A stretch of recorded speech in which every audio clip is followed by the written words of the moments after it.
Hey hello everyone, আপনারা সবাই কেমন আছেন? আশা করি আপনারা খুব ভালো আছেন।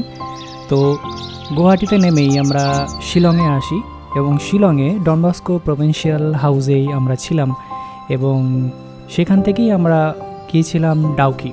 তো ডাউকির পর আমরা কোথায় গিয়েছিলাম, আজকে আমরা আপনাদেরকে সেই জায়গাগুলি দেখাতে চলেছি। তো এই হচ্ছে সেই বিল্ডিংস যেখানে আমরা ছিলাম। তো একটা কথাই বলতে চাই যে জীবন মানেই সংগ্রাম এবং সংগ্রাম মানেই একটি বেঁচে থাকার তাগিদ। তো সেই তাগিদের ইচ্ছাতেই আমরা বেরিয়েছি বিভিন্ন জায়গায়।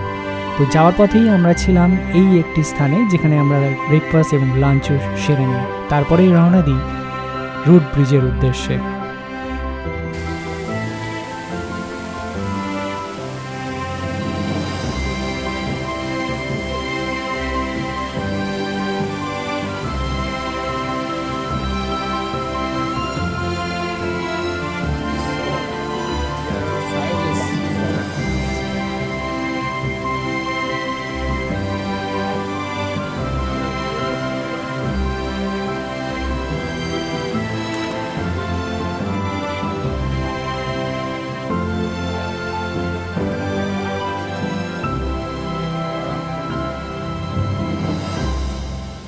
তো ফাইনালি আমরা চলে এসেছি রুট ব্রিজে। তো এই রুট ব্রিজের বৈশিষ্ট্যটা কি, আসুন জেনে নিই। এই রুট ব্রিজের বৈশিষ্ট্য হচ্ছে এখানে যে গাছগুলি দেখছেন তার রুট অর্থাৎ যে শিকড় আছে সেগুলি দিয়েই কিন্তু এই ব্রিজটি তৈরি হয়েছে এবং এটা টোটালি কিন্তু প্রাকৃতিক। যেমন এখানে দেখছেন যে শিকড় তার দুই সাইড দিয়েই তাদের ডালপালা আছে, শিকড় আছে এবং তার উপরে মাটি দিয়ে সেই ব্রিজটা কিন্তু তৈরি হয়েছে। তো এর জন্য এটাকে রুট ব্রিজ বলে।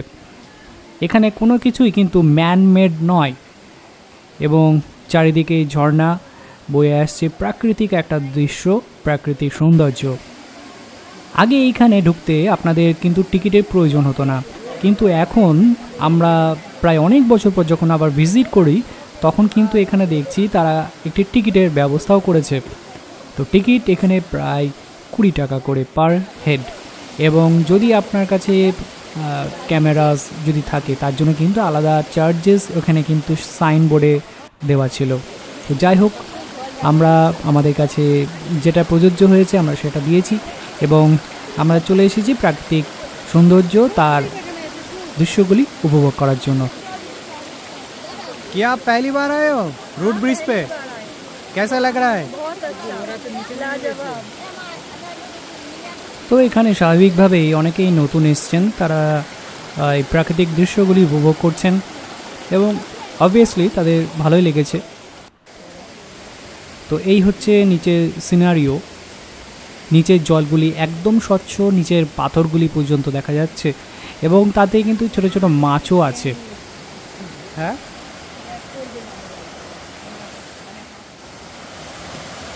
খুব সুন্দরভাবে ঝর্ণার জল এইখান দিয়ে বয়ে আসছে।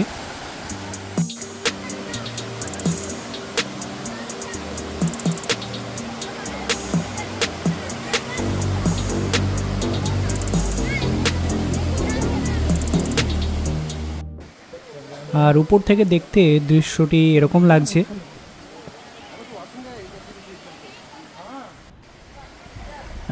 এই হচ্ছে সেই রুট ব্রিজ। তো সাইডেই একটি সিঁড়ি মতন দেওয়া ছিল, উপরের দিকে যায়, বেশ অনেকটাই পরিশ্রম হয়েছে। তো দেখি উপরে গিয়ে কী রয়েছে।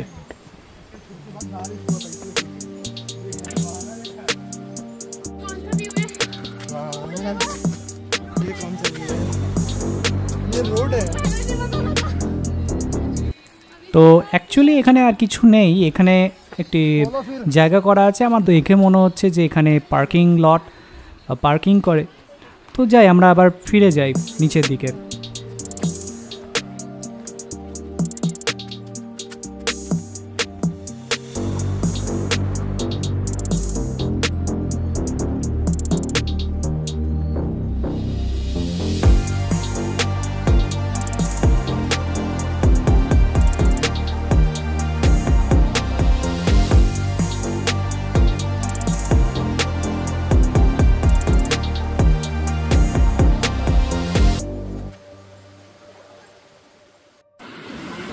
তো জায়গাটি কিন্তু অনেকটা দূর, তো পাবলিক সবাই ওখান থেকে ছবি তুলছেন, ঘুরছেন এবং প্রকৃতির একটি মজা তারা উপভোগ করছেন।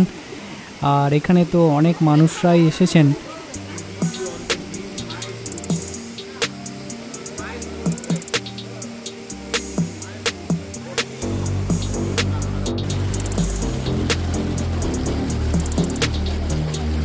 এই হচ্ছে সেই রুট ব্রিজ, যার উপরে দাঁড়িয়ে মানুষ অনেক ছবি তুলছেন এবং চারিদিকেই সেই রুট যেন ছড়িয়ে ছিটিয়ে রয়েছে।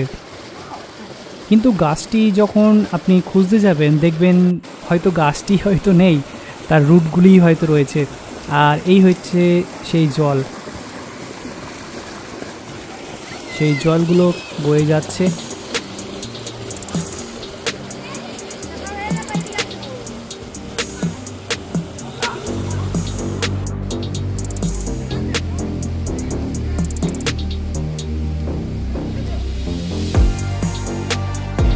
তো দেখতে দেখতেই আমাদের এইখানের যে অভিজ্ঞতা সেখানে আমরা অর্জন করলাম এবং বেরিয়ে পড়লাম আমাদের নেক্সট ডেস্টিনেশনের উদ্দেশ্যে।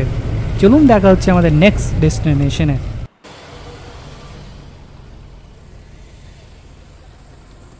তো এখানে এসেই আমরা আটকে গেছি কলকাতার মতন একটি জ্যামে। দীর্ঘ অনেকক্ষণ ধরে আমরা এইখানেই আটকে রয়েছি, জানি না কখন আমরা যেতে পারবো। তো মনে হচ্ছে আমরা এখন যেতে, এই তো চলেছে আমাদের গাড়ি, তো দেখা যাক।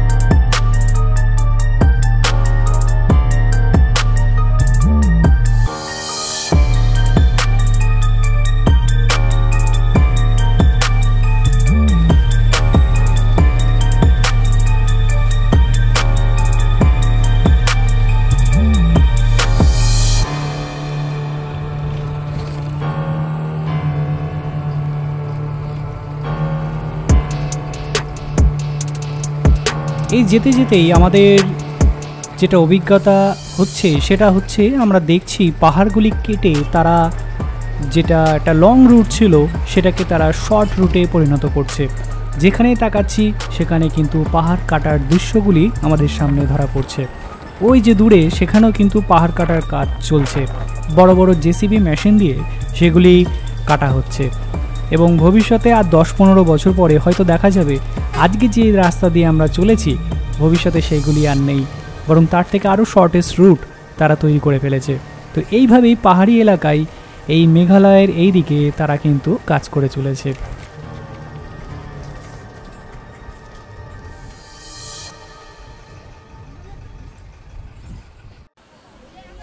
জাস্ট ওই দূরে পাহাড়ের সৌন্দর্যটা একবার দেখুন। আমি জুম করে আপনাদেরকে দেখানোর চেষ্টা করি ওই প্রান্তে কি কি রয়েছে, যদিও একটু ব্লার হয়ে যাচ্ছে। পাহাড়ের কোলে তারা কিন্তু চাষাবাদেরও চেষ্টা করে চলেছে, অথচ সমতল জায়গায় হয়তো আমাদের এখানে যারা কাজ করেন তারা কতটা পরিশ্রম করেন অবশ্যই করেন, কিন্তু পাহাড়ি এলাকায় তাদের কাজের জায়গাটা ফিল্ডটা কিন্তু টোটালি আলাদা। তারা স্ট্রাগল করে চলেছে এবং পাহাড়ের একদিকে সূর্যের একটি ঝলকানি যেন তার সৌন্দর্যটাকে আরও বাড়িয়ে তুলেছে। যারা প্রকৃতিপ্রেমী তারা এটা হয়তো উপলব্ধি করতে পারবেন।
তো ফাইনালি আমরা চলে এসেছি গার্ডেন অফ কেভসে।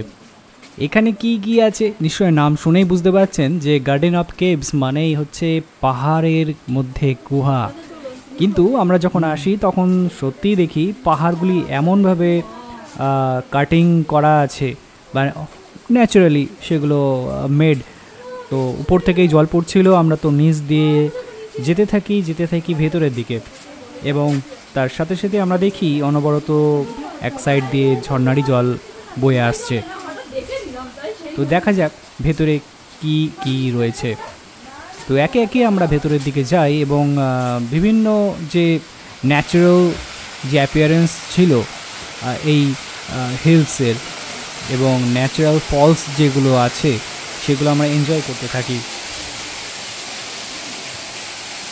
তো এখানে 7টা ওয়াটারফলস আছে, যাকে 7 সিবলিংসও বলে থাকে এই লোকাল যারা আছেন।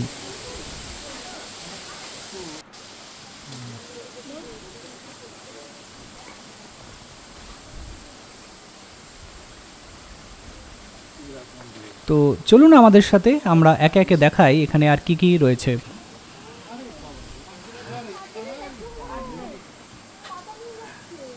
জায়ান্ট স্কুইরেল, পাহাড়ি স্কুইরেল,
তো ফাইনালি আমরা একটা ওয়াটারফল দেখেই নিলাম। তো তার বিউটি এনজয় করে একটু দাঁড়িয়ে তার একটু ফুটেজ নিই, তারপর বেরিয়ে পড়ি আমাদের নেক্সট কি আছে এখানে সেটি দেখার জন্য। তো দেখে তো মনে হচ্ছে আমাদের এখন নিচে যেতে হবে, তো চলুন নিয়ে যাই।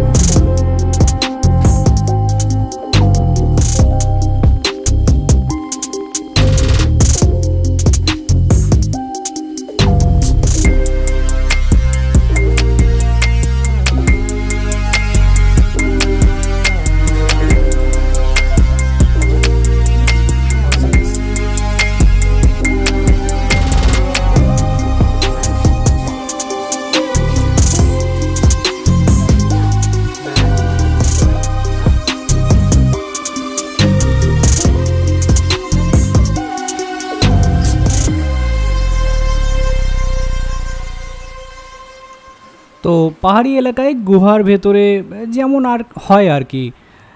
তো দেখা যাক আমাদের নেক্সট যে স্পটটি আছে সেটি কেমন দেখতে।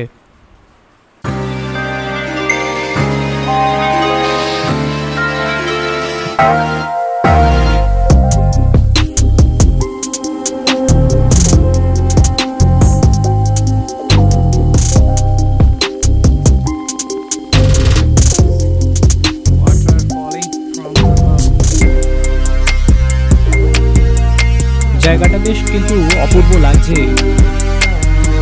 তো নেক্সট হচ্ছে স্পট নাম্বার 6। এখানে কি আছে চলো দেখা যাক। ওই দেখো ইয়ে পড়ছে, কুয়াশা পড়ছে, দেখেছো?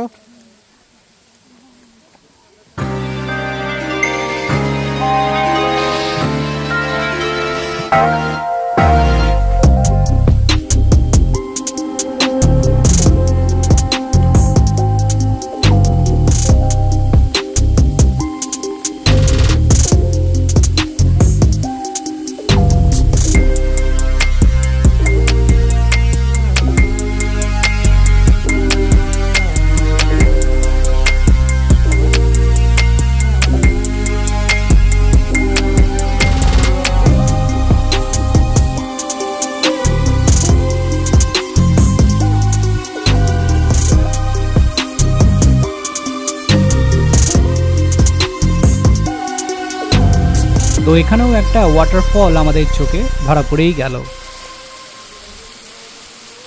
খুব সুন্দর লাগছে, অপূর্ব দৃশ্য। উপর থেকে ঝর্ণা পড়ছে এবং পাথরে সেই জায়গায় পড়ছে, সেই জায়গাটাও অপূর্ব। তো ভালো।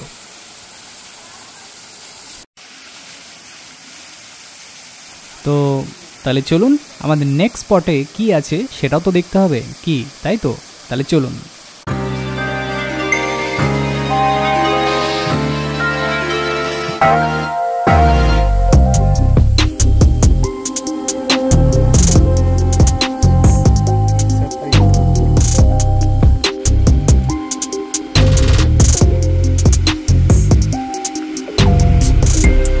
তো স্পট নাম্বার 7 এখানে কি আছে চলুন দেখা যাক।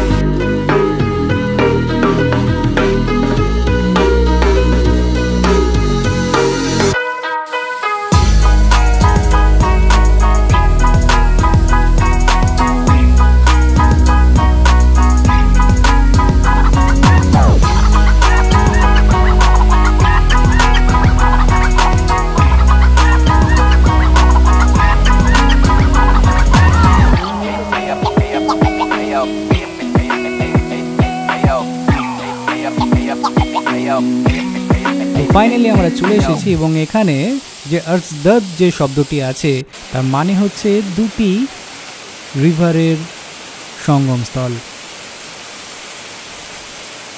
আর এখানে আমাদের সামনে রয়েছে সেই বিউটিফুল এত বড় যে গার্ডেন অফ কেভস, তাদের মধ্যে যে ওয়াটারফলসগুলি আছে সব থেকে বিউটিফুল যেটি ওয়াটারফল সেটা হচ্ছে এইটি। এবং সত্যি এটা সত্যিই বিউটিফুল, আমাদের চোখে তো সেটাই লেগেছে। আপনারা কি বলছেন কমেন্ট বক্সে অবশ্যই জানাবেন। তো চলুন আমরা ওই ওয়াটারফলের নিচ দিয়ে একটু যাওয়ার চেষ্টা করি।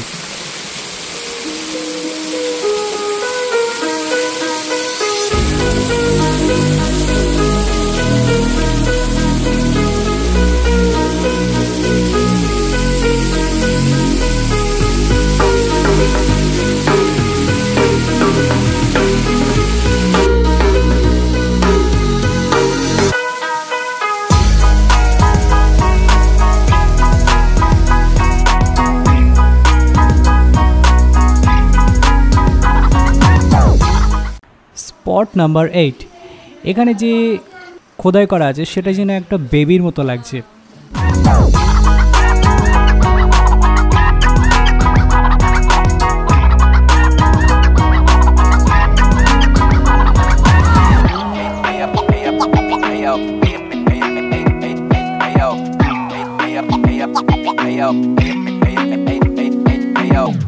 আর আমরা এখন যেখানে চলে এসেছি সেখানে কিন্তু ন্যাচারাল ওয়াটার আছে, অর্থাৎ ন্যাচারাল মিনারেলস।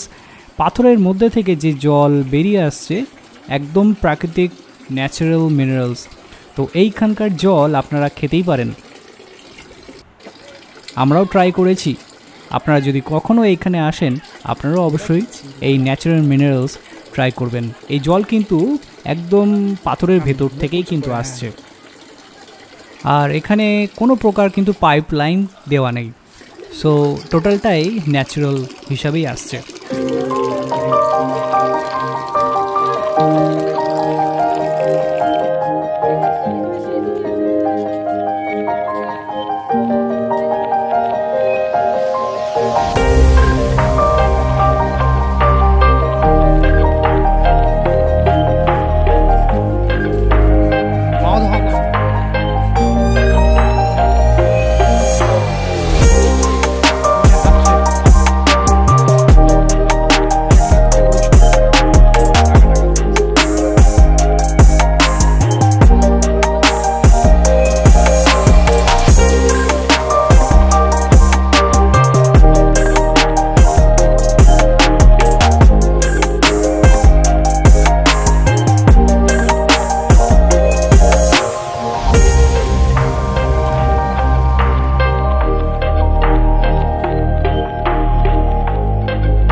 তো আমার সামনে এখন যে ফুটেজগুলি দেখছেন সেটি হচ্ছে মেঘালয়ের একটি ভিলেজ।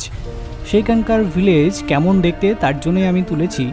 আর যে পাহাড়ি এলাকায় ঘরগুলিও কিন্তু যে খুব বড় বড় দোতলা সেরকমটি নয়, কিন্তু যে একতলায় যে বাড়িগুলি দেখছেন সেগুলো কিন্তু দেখতেও একটু ইউনিক আছে, এবং তাদের জীবনযাত্রা, তাদের ভিলেজ, তাদের লাইফ কালচার টোটালটাই কিন্তু একটু আলাদা। কিন্তু একটা জিনিস লক্ষ্য করে দেখবেন যে পাহাড়ি এলাকায় কোনো প্রকার প্লাস্টিক পলিউশনস, কোনো রাজনীতির পোস্টার বা এরকম কোনো কিছু যেটা পরিবেশকে নোংরা করে সেই ধরনের কোনো জিনিস আমাদের চোখে তো অন্তত পড়েনি। আপনার চোখে যদি পড়ে থাকে কমেন্ট বক্সে অবশ্যই জানাবেন। তো এখনকার মতন আমরা এখানেই স্টপ করছি, যেহেতু আমাদের ভিডিও যদি আমরা করতে থাকি তাহলে অনেকটাই লম্বা হয়ে যাবে। তবে অবশ্যই নেক্সট এপিসোডে নেক্সট ভিডিওগুলি আসতে চলেছে। তো এখনকার মতো টাটা।